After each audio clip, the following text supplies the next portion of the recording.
दोस्तों अब भारत पाकिस्तान ही नहीं सिंध लाहौर तक भी अपनी पकड़ बनाएगा और पाकिस्तान जो मुनीर को एक तरीके से दर्जा दे दिया था कि भाई ये हमारे देश का सबसे बड़ा आदमी होगा, उसी को सारे न्यूक्लियर सारी शक्तियां उसको दे दी थी, अब वो अपने आप में फुस होती नजर आ रही हैं। साफ साफ राजनाथ सिंह ने बोल दिया है कि सिंध भी अब भारत का हिस्सा होगा। क्यों बोला है उसके पीछे बहुत ही अच्छी जानकारी आज हमारे साथ शेयर करने वाले हैं इनके सूद सर एक्स ऑफिसर। सूद नमस्कार, आपका बहुत बहुत स्वागत है। नमस्कार, बहुत बहुत शुक्रिया आपका। सूद सर, ये जो सिंध की बात बोली गई है राजनाथ सिंह जी के द्वारा, कई लोग तो कहते हैं कि भाई पीओके तो लिया नहीं गया अभी तक, अब सिंध की भी बात कर रहे हैं और आप मुझसे अभी बता रहे थे कि लाहौर की भी कुछ बातें थी, तो प्लीज इस पे थोड़ा प्रकाश डालिए कि बातें क्यों की जा रही है और क्या है इसका आगे सॉल्यूशन।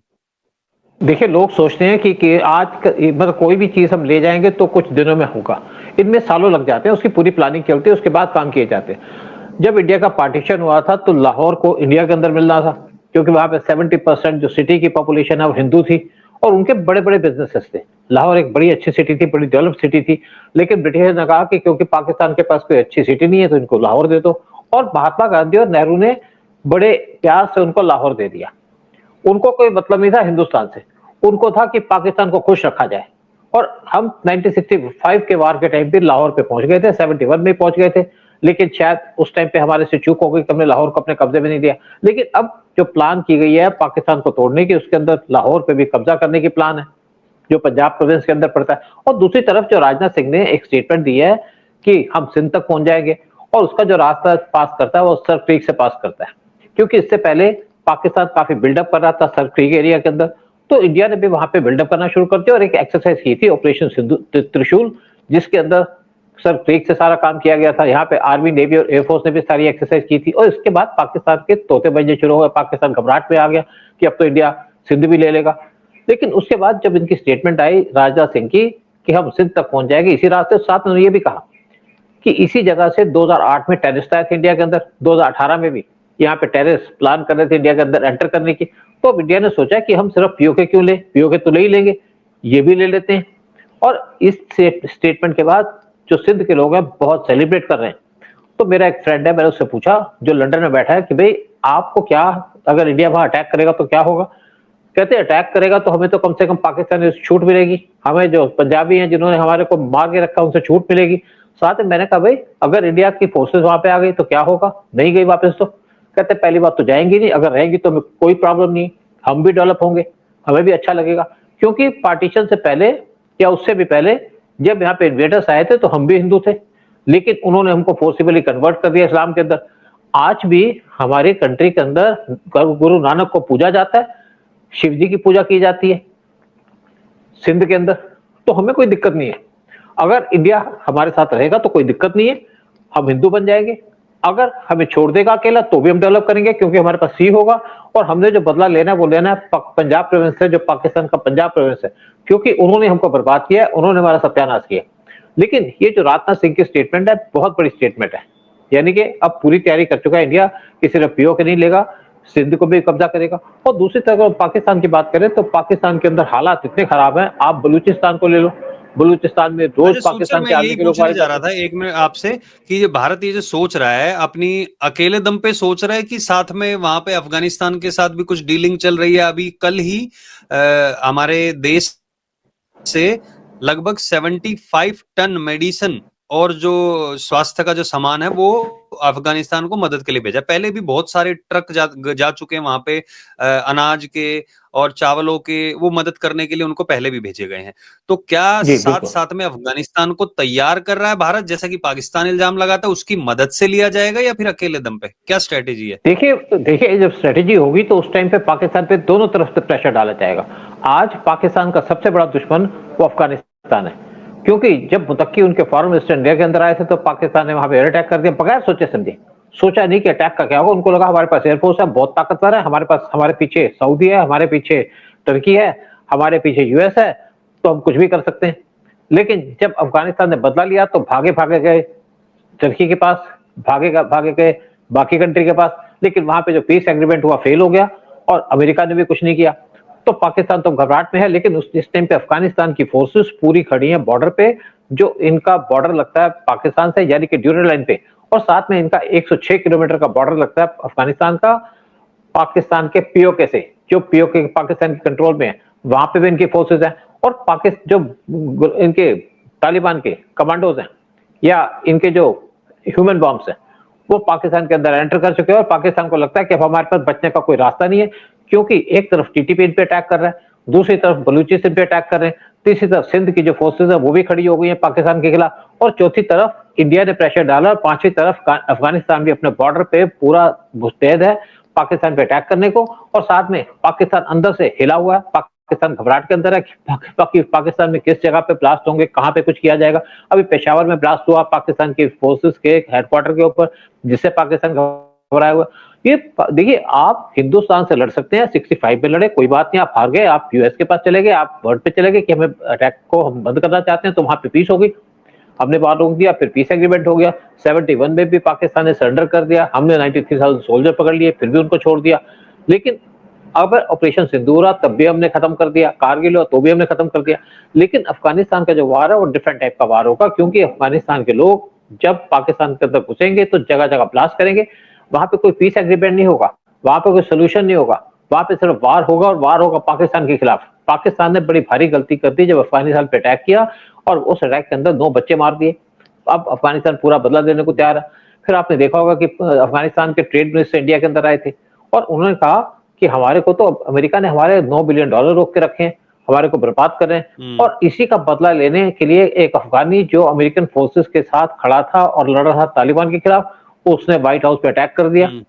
क्योंकि ब्लड तो अफगानी है ना, तो जब उनके कंट्री पे फर्क होगा तो इसीलिए यूएस पे भी अटैक कर दिया।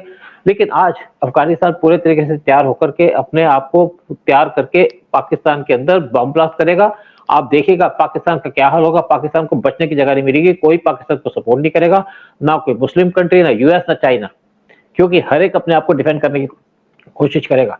देखिए क्या है कि वर्ल्ड के अंदर कुछ मिलिटेंट ऑर्गेनाइजेशन है, जैसे अफगानिस्तान ने पीछे अटैक किया था तालिबान ने पाकिस्तान के अंदर, और उन्हें आईएसआई के लोग मारे थे जो इस्लामिस्ट हैं, उनको मारा, 3 उनके लीडर मार दिए। देखिए वर्ल्ड के अंदर कुछ ऑर्गेनाइजेशन है जैसे हमास है या बाकी हैं, हमास का जो टारगेट है वो है इजराइल, और अगर हम आईएसएस की बात करें, आईएसएस का एरिया जो ऑपरेशन है वो है आपका गल्फ, और दूसरी तरफ जो इनके अल कायदा है उसका एरिया ऑपरेशन है यूरोप, और पाकिस्तान के मिलिटेंट का जो एरिया ऑफ ऑपरेशन है वो है इंडिया, और इस टाइम पे तालिबान का जो एरिया ऑफ ऑपरेशन है वो है सिर्फ पाकिस्तान।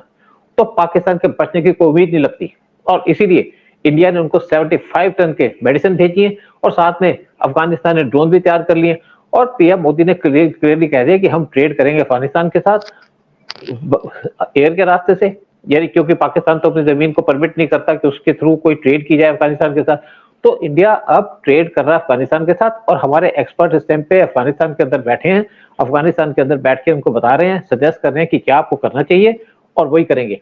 क्योंकि जब अमेरिकन फोर्सेस गई थी तो पाकिस्तानी बहुत खुश थे कि वो अपने आर्म्स छोड़ गए हैं, अब इन आर्म्स को यूज किया जाएगा इंडिया के खिलाफ, लेकिन आज वही आर्म्स को यूज किया जा रहा है पाकिस्तान के खिलाफ तालिबान के द्वारा। क्योंकि तालिबान का इंडिया से कोई भी उनको हमारे से कोई उनको कंप्लेंट नहीं है। जब यहाँ पे यूएस की फोर्सेस थी अफगानिस्तान के अंदर, तो यूएस की आर्मी ने बिलियंस ऑफ डॉलर खर्चे किस चीज के ऊपर, उनको मिलिट्री ट्रेनिंग देने के लिए, उनको आर्म्स देने के लिए। लेकिन इंडिया चुपचाप काम कर रहा था अफगानिस्तान के अंदर। इंडिया ने $3 बिलियन खर्चे थे बगैर किसी पर्पज के, वहां पे डैम बना रहा था, रोड्स बना रहा था, हॉस्पिटल बना रहा था, स्कूल बना रहा था, और साथ में छोटे छोटे पुल बना रहा था। जितने भी यहाँ पे इनकी प्रोविंस है वहां पे इंडिया चुपचाप काम कर रहा था, और इंडिया की यही अच्छाई आज इंडिया को फायदा दे रही है। और पाकिस्तान वो कंट्री है जिसने अफगानिस्तान को डिस्ट्रॉय किया, वो भी यूएस की मदद से। तो आज तालिबान सबसे ज्यादा बदला लेना चाहता पाकिस्तान के साथ, और पाकिस्तान ने जो बड़ी भारी गलती कर दी कि वहां पे एयर अटैक कर दिया और उनके बच्चे मार दिए। तो मुझे नहीं लगता कि पाकिस्तान के लिए कोई रास्ता बचा है वहां से बाहर निकलने की। हाँ, एक ही परिवार के 9 बच्चे मार दिए। और जो ट्रेड की बात आप कर रहे थे, बिल्कुल सही, एक जो फल सब्जियां हैं वो जाती हैं अफगानिस्तान के रास्ते पाकिस्तान में, और पाकिस्तान अफगानिस्तान को देता है चिकन। तो चिकन वहां पे सस्ता हो गया है सब्जियों से। जो एक एक टमाटर जो है वो 50-50 रुपए का एक एक टमाटर बिक रहा है, 600 रुपए से भी ज्यादा के, 800 रुपए से भी ज्यादा के किलो के टमाटर बिक रहे हैं वहां पे। और अफगानिस्तान की पूर्ति करने के लिए ईरान और भारत दोनों उसके साथ व्यापार बढ़ा रहा है, जैसे आपने बताया, उसकी मदद करने के लिए। तो अफगानिस्तान में घाटे का कोई हिसाब हो नहीं रहा है, लेकिन पाकिस्तान फंसा हुआ है क्योंकि अफगानिस्तान के रास्ते आता है। एक चीज और सूद सर, जो अभी आपने हाँ बताया कि वहां से पीओके की तरफ भी अफगानिस्तान की सेना खड़ी है, तो आपने कहा बिल्कुल। कि बहुत टाइम लगता है इन चीजों में, और कितना टाइम लगेगा? पीओके आएगा भी, या फिर बस ये बातें ही चलती रहती है कि पीओके आएगा देखिए आएगा, या फिर लेना ही नहीं चाहिए? आप क्या सोचते हो? नहीं, लेना तो जरूर चाहिए और लेंगे भी जरूर, क्योंकि अगर हम पीओके और गिलगिट बाल्टिस्तान लेते हैं तो हमारा डायरेक्ट कनेक्शन हो जाएगा अफगानिस्तान से, और दूसरा जो पाकिस्तान और चाइना कनेक्शन है वो टूट जाएगा, क्योंकि वो भी पास करता है आपके गिलगिट बाल्टिस्तान से, तो ये फर्क पड़ेगा। साथ में हमारे पास 88,000 स्क्वायर किलोमीटर का एरिया मिलेगा, और जो गिलगिट बाल्टिस्तान है वहां पे पॉपुलेशन बहुत कम है, और वहां के लोग मूर्ति पूजा भी करते हैं। और दूसरी तरफ अगर आप बात कीजिएगा पीओके की, तो वहां के लोग इस टाइम पे परेशान हो चुके हैं पाकिस्तान से। उनके इंडिया से मिलने से जो कश्मीर के अंदर थोड़ी डिस्टर्बेंस होती है वो भी खत्म हो जाएगी, और इंडिया भी खुशहाल होगा, पीओके भी खुशहाल होगा, साथ में कश्मीरियों की जो प्रॉब्लम है वो हमेशा के लिए सॉल्व हो जाएगी, क्योंकि पाकिस्तान तो कह नहीं सकेगा कि हमारे पास ये है। क्योंकि आज इंडिया जितना पैसा कश्मीर में खर्च करता है, यानी कि 37,000 करोड़ का खर्च करता है इंफ्रास्ट्रक्चर बनाने में, पाकिस्तान अपनी पूरी कंट्री में इतना पैसा नहीं लगाता। और गिलगिट बाल्टिस्तान या पीओके तो छोड़ दीजिए, वहां तो कोई पैसा नहीं खर्च करता, वहां तो लूटता है। और दूसरी तरफ पाकिस्तान का एक और हाल खराब होने वाला है। एक ऑस्ट्रेलिया की एक एजेंसी है, उसने रिपोर्ट दिया है कि पाकिस्तान का जो पानी रुक रहा है इंडस वाटर ट्रीटी से, उससे पाकिस्तान के अंदर इस सर्दियों में फसल नहीं होगी, फसल कम होगी, क्योंकि 80% पाकिस्तान की जो एग्रीकल्चर है वो डिपेंड करती है इंडस वाटर ट्रीटी के ऊपर। और यहाँ पे जब डैम बना रहे चनाब रिवर के ऊपर, जो डैम बने थे जिनका पानी जाता, जो इंडिया के हिस्से के थे, उसका भी पानी पाकिस्तान के अंदर जाता था, और किशन गंगा डैम बनने से वो भी खत्म हो गया, पानी सारा रोक दिया गया। और दूसरी तरफ कुछ डैम थे जिनके अंदर स्लिट थी, जैसे कि नीचे मिट्टी थी, पत्थर थे, उसके गेट कभी खोले नहीं गए थे। जब इंडिया ने उसके गेट खोले तो सारा का सारा जो गंद था पाकिस्तान के अंदर घुस गया, और उसके बाद पाकिस्तान जब गेट बंद किए तो पाकिस्तान के अंदर कम से कम 15 दिन तक पानी नहीं गया, क्योंकि जो स्लिट थी वो 8 से 10 मीटर ऊपर थी, यानी कि इतनी ज्यादा वहां पे मिट्टी आ गई थी जमीन के नीचे। तो इसी वजह से पाकिस्तान इस टाइम पे हालत में खराब है, और पाकिस्तान के अंदर पानी की भी शॉर्टेज है। और दूसरी तरफ बात आ रही है कि पाकिस्तान के जो अफगानिस्तान है वो भी पाकिस्तान का पानी रोकने की तैयारी कर रहा है। वहां पे जो उनकी रिवर काबुल है उसके ऊपर इंडिया से उन्होंने कहा है कि आप यहाँ पे एक ब्रिज बना दो, शहतूत डैम बना दो, जिससे पाकिस्तान का पानी रुकेगा। और ये डैम 3 साल में बन जाएगा। इंडिया ने उसकी जो फिजिकल रिपोर्ट बना थी वो तैयार कर रखी थी, और इंडिया के इंजीनियर्स वहां पे जा रहे हैं अफगानिस्तान के अंदर, और ये डैम को जल्दी से जल्दी बनाने का काम शुरू होगा। पाकिस्तान 2-3 साल के अंदर खुद ही बर्बाद हो जाएगा, ना वहां पानी बचेगा, ना खाना बचेगा, ना चीजें बचेंगी, ना लोग बचेंगे। तो पाकिस्तान के जो पंजाबी हैं उनका, उन्हीं के लोग मर्डर कर देंगे, मार देंगे उनको, क्योंकि इन्होंने पाकिस्तान में, इन्हीं लोगों ने, जब बाकी हैं, चाहे बलूची हैं, चाहे खैबर पख्तूनख्वा के चंद हैं, उन्हीं के लोगों को परेशान किया, बर्बाद किया। और एक और बात बता दूं, जब अफगानिस्तान बना था या तालिबान पावर में आई थी तो इंडिया ने उनको 40,000 टन की वीट भेजी थी, लेकिन पाकिस्तान ने उस वीट को जाने नहीं दिया अपनी लैंड रूट से। तो इंडिया ने कहा कोई बात नहीं, हम इसको बाय एयर भेज देंगे ईरान के चाबार पोर्ट से। फिर अल्टीमेटली पाकिस्तान ने अलाउ किया, और पाकिस्तान उसमें से काफी वीट खा भी गया। तो अफगानिस्तान को पाकिस्तान पे इस बात पे भी गुस्सा है कि जब इंडिया हमको हेल्प कर रहा है, एक मुस्लिम कंट्री को, तुम्हें क्या प्रॉब्लम है? तो पाकिस्तान की अपनी पॉलिसी की वजह से पाकिस्तान इस टाइम पे बर्बाद हो रहा है। और जो रीजन पाकिस्तान के बर्बाद होने का वो है कि इमरान खान को जेल में रखा हुआ है बगैर किसी रीजन के। 100 केसेस फाइल किए गए हैं इमरान खान के ऊपर, और साथ में इमरान खान को ये भी न्यूज आ रही है कि इमरान खान को मार दिया गया है। और इमरान खान से जिस तरीके से बिहेव किया जा रहा था उसके जेल के अंदर, यानी कि ऐसा काम किया जा रहा था गंदा, जिसको मैं बयान नहीं कर सकता। तो इस टाइम पे जो पीटीआई के लोग हैं वो इस टाइम पे टोटली खिलाफ हो चुके हैं आसिम मुनीर के और शहबाज शरीफ के। तो पाकिस्तान की गवर्नमेंट जिसको कंट्रोल करते हैं आसिम मुनीर, उससे सब लोग नाराज है, सब परेशान है। तो इसलिए आसिम मुनीर का जाना तय हो चुका है, और तय हो चुका है पाकिस्तान का टूटना। बिल्कुल, जो पाकिस्तान भारत को तोड़ने के सपने देख रहा था, अब कुछ ही टाइम में ऐसा लग रहा है कि पाकिस्तान खुद ही नहीं बचेगा और उसके कई टुकड़े हो जाएंगे, जिसमें कोई टुकड़ा अफगानिस्तान लेगा, कोई ईरान लेगा, कोई भारत अपना टुकड़ा लेगा, और इस तरीके से खत्म हो जाएगा। देखते हैं कि आगे क्या होता है। लेकिन जो कमेंट किया है राजनाथ सिंह जी ने, वो सच में ही भारत के लोगों में जोश भरने वाला है। देखते हैं आगे क्या होता है और कब होता है। आप लोगों से भी जानना चाहेंगे, जो वीडियो देख रहे हैं, कमेंट सेक्शन में अपने विचार जरूर रखें। इस वीडियो को लाइक और शेयर जरूर करें। बहुत बहुत धन्यवाद सूद सर आने के लिए, सारी जानकारी देने के लिए। जय हिंद, जय भारत। बहुत बहुत शुक्रिया आपका। जय हिंद, जय भारत।